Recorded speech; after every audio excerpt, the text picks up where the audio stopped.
This is the story of my journey as an IxD student. This is me, Melissa. I'm a cute freshman C, and I'm at orientation, and people are asking me what I'm majoring in. I'm majoring in interaction design. But what is that? Like user experience or user interface? Honestly, I didn't know much either, so basically this is my journey thus far in learning how to explain to people what IxD is. I don't remember who, but back then someone told me that IxD is both like a screen and a doorknob.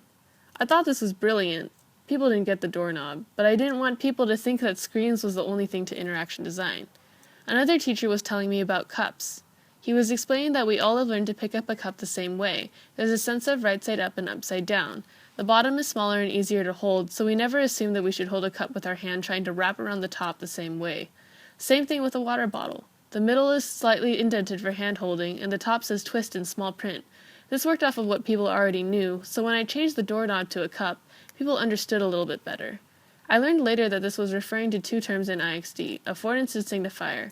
I was really confused as to what this meant at first, and I didn't know how to explain this to other people, but I tried.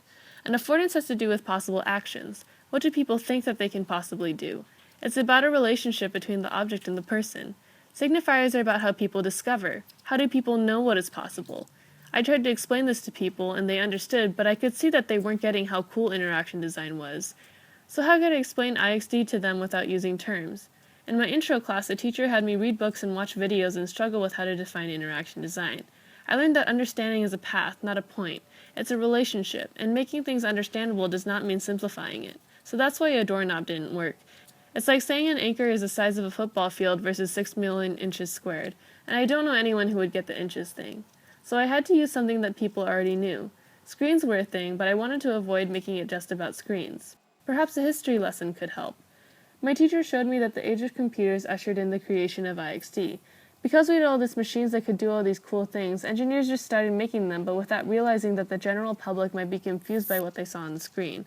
Interaction designers have to come in and streamline the conversation between the human and the product. I started telling people this and it helped.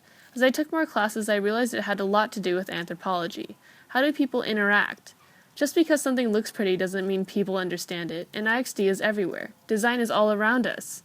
The more I talked, the more interested people got, and the better I felt about explaining to other people just what I was studying at school. I don't think a few sentences can justify IxD, but hopefully I will have more chances to go deeper into what it is with people. I thought I had nothing more to worry about, but then people started asking me, so what do you want to do with your major outside of college?